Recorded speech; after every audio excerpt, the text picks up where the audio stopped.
Pace bene, masih di Mea Culpa.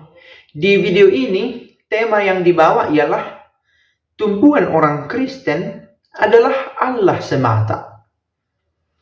Oke, sebelum masuk ke kutipan-kutipan yang saya ambil,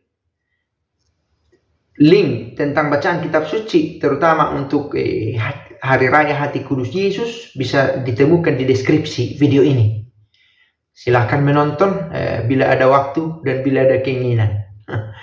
Dan saya mau katakan terima kasih kepada yang senantiasa menonton video di Mea Culpa. Untuk Bapak Ibu lah saya buat video ini. Sekalipun kita mungkin belum pernah jumpa, beberapa pernah berjumpa ya. Mungkin lebih banyak lagi, jauh lebih banyak lagi yang belum pernah berjumpa. Mudah-mudahan ada kesempatan lain waktu. Beberapa kali ada yang datang berziarah ke sini, berpapasan. Rupanya kenal. Mana tahu kejadian juga hal sama suatu waktu nanti. Dengan senang hati kita bisa saling bertegur sapa. Mudah-mudahan. Oke, video ini saya beri judul tumpuan hidup orang Kristen. Tumpuan orang Kristen ialah Allah semata. Mengapa terpikir topik ini? Saya berpikir pertama tentang video semalam bahwa dasar dari keberanian kita bicara itu bukan diri kita. Karena diri kita ini terlalu rapuh menjadi sebuah dasar. Berubah-ubah. Tidak pasti. Hari ini kita semangat, besok tidak. Kalau dasarnya begitu goyah, isinya pun bisa menjadi goyah. Nah, kalau begitu, kalau ternyata diri kita terlalu rapuh, maka inilah yang kedua yang saya pikirkan. Kita membutuhkan ternyata satu tumpuan yang pasti. Allah. Itu terminologi yang dipakai, yang diperkenalkan kepada kita dalam agama, dalam ajaran ini. Allah.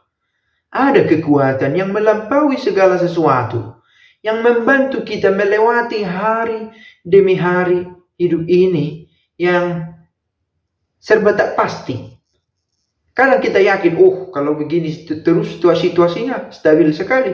Kalau pendapatan saya setiap hari begini, bisa kaya.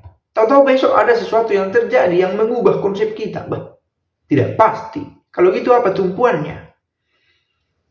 Basilius Agung, seorang bapak gereja berkata begini, jika hatimu bertumpu pada Allah, tidak ada yang dapat mengguncangmu.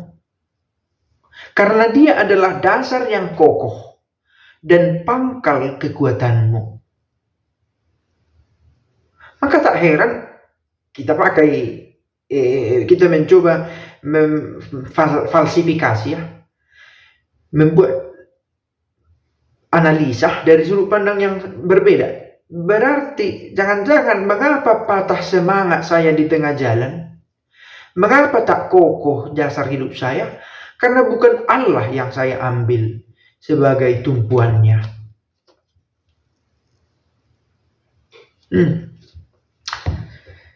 Jika hatimu bertumpu pada Allah, tidak ada yang dapat menggoncangmu. Karena dia adalah dasar yang kokoh dan pangkal kekuatanmu. Kemudian Yohanes Chrysostomus berkata begini, sebagai orang beriman, tumpuan kita haruslah pada Allah semata. Kita harus mengandalkannya dalam segala sesuatu dan mempercayakan hidup kita sepenuhnya kepadanya. Ini ditambahi lagi satu point of view yang istimewa. Mempercayakan hidup kita sepenuhnya kepadanya. Mengapa tegang-tegang urat kita? Punggung. Memang sampai tubuh kita berbicara, atas situasi batin kita. Karena semua kita pikir ada dalam kendali kita. Bukan berarti ketegangan tubuh ini melulu karena persoalan itu, tetapi manifestasi dari situasi hati kita. Salah satu adalah tubuh. Situasi kejiwaan kita terungkap juga lewat situasi tubuh, keadaannya. Maka ada yang disebut dengan psikosomatis itu kan. Mengapa orang yang stres jadi pening-pening, jantungnya berdebar-debar? Terungkap juga dari tubuh. Mulai muncul gatal-gatal di sana sini. Saya bukan seorang mediko, bukan dokter, tetapi salah satu manifestasi. Efek samping dari situasi batin itu terungkap juga secara fisik. Atau jadi marah-marah secara emosional. Oke, mempercayakan hidup sepenuhnya. Kata Johannes Chrysostomus. Jangan-jangan ini yang membuat kita menjadi sangat panik, sangat cepat gugup. Karena seolah-olah semua dalam kendali saya. Seolah-olah semua dalam kendalimu.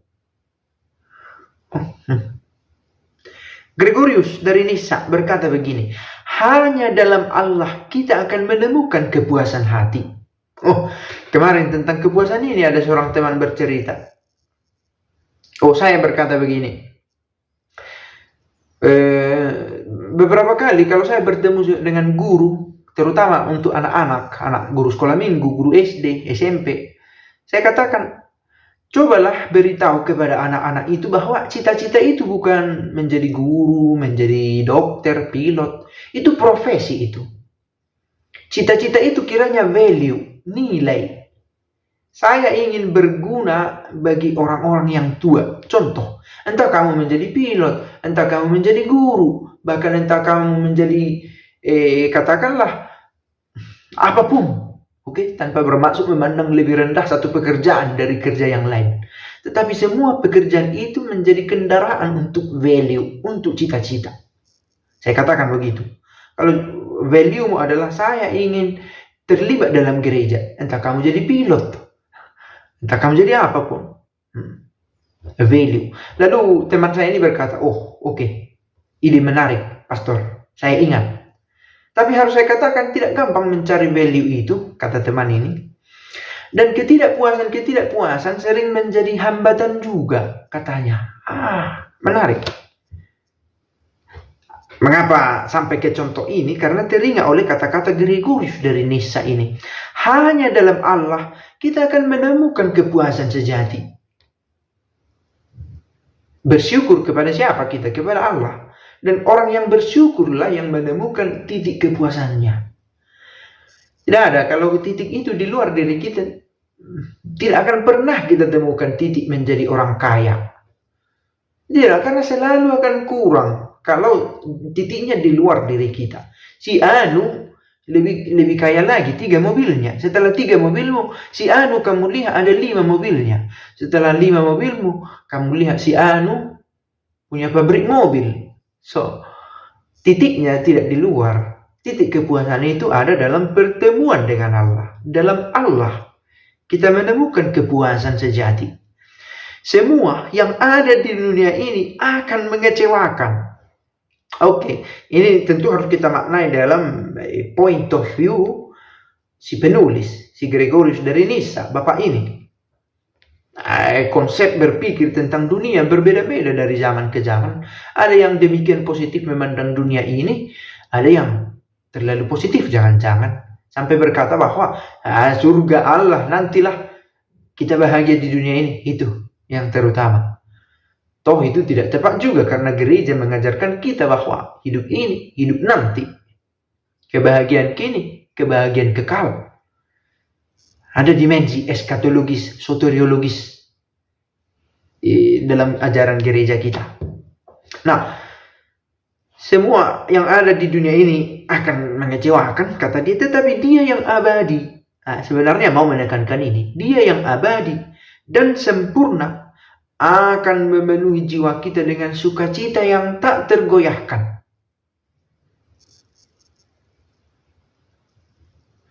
Kalau begitu, mungkinkah orang bersukacita hidupnya setiap hari? Mungkin bila ia menemukan Allah dalam pencariannya.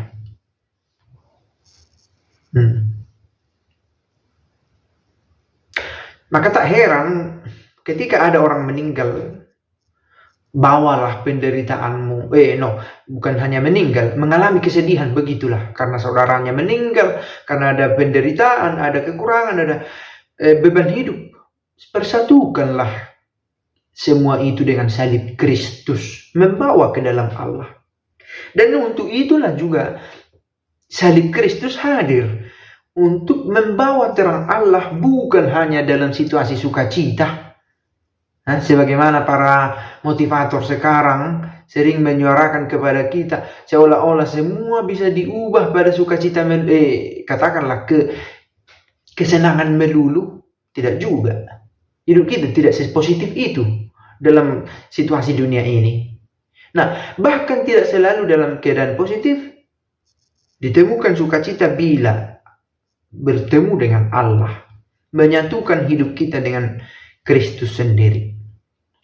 Agustinus berkata begini, orang Kristen yang sejati adalah mereka yang mengarahkan seluruh hati, pikiran, jiwa pada Allah. Menjadikan Allah sebagai tumpuan, kata Agustinus. Nah, supaya jangan ada yang berkata, tidak pernah dikutip kitab suci, katanya. Kita kutip di sini. Aku berpaling kepada Engkau pada waktu pagi. Engkaulah Allah yang mengasihiku, yang menyertai aku sepanjang hari. Mazmur 59 ayat 17.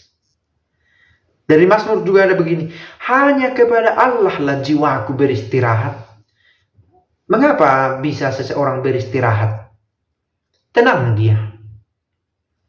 Tidak ada lagi yang untuk waktu itu yang merisaukan dia. Bukan tidak ada lagi, sedang tidak ada. Mungkin besok akan ada. Tetapi sedang tidak ada yang merisaukan hatinya, maka dia beristirahat. Hanya kepada Allah jiwaku beristirahat. Daripadanya jugalah datang keselamatanku. Janganlah kamu bertumpu kepada harta, sekalipun melimpah-limpah. Janganlah kamu harap kepada kuasa, sekalipun besar. Janganlah kamu bertumpu kepada kekayaan, sekalipun melimpah. Bagi setiap orang hal semacam itu, hidup akan menjadi sia-sia belaka. Kurang lebih begitu kutipan yang sudah disadur ini. Lalu ini kutipan dari Matius. Jadi janganlah kamu khawatir dan berkata, apa yang akan kami makan? Atau apa yang akan kami minum? Oke, kita tahu bacaan ini. Dan saya pernah menjadi gundah juga dengan bacaan ini. Bagaimana? Dengan gampang berkata, jangan kamu khawatir akan makan, akan minum. Jadi bagaimana? Kita makan dari mana? Atau harus bekerja? Kalau ternyata saya tak dapat pekerjaan, atau pekerjaan saya tidak menghasilkan uang yang cukup untuk makan dan minum, bagaimana saya tidak khawatir? Tapi bacaan ini sebenarnya mau mengingatkan kita agar di sela kekhawatiran yang tak terelakkan itu, masih ada ruang untuk Allah, untuk mengenal Allah, dan Allah sendirilah yang menolong kita keluar dari kecemasan itu. Menurut refleksi saya begitu. Karena mau bagaimana? Saya punya anak, contoh. Saya pusing, tak dapat mencari yang cukup untuk dimakan, untuk dinikmati. Janganlah kenikmatan dulu, untuk bertahan hidup. Bagi saya dan anak-anak ini. Kalau begitu, apakah saya tidak cemas? Meski ada juga orang yang tidak cemas. Tapi dalam pengertian negatif ya, tidak bertanggung jawab atas keluarganya. Harus ditemukan harmoni di sini. Bukan berarti Allah menginginkan kita untuk tidak bertanggung jawab atas hidup kita dan orang-orang yang ditanggungkan kepada kita. Tetapi jangan sampai kecemasan itu menguasai kita. Sebab biarlah Allah sendiri yang berkuasa atas hidup kita. Demikian video ini, mana tahu berguna. Bila pun berguna, bisa dibagikan kepada yang lain. Sampai jumpa di video lain dan pace. Bene.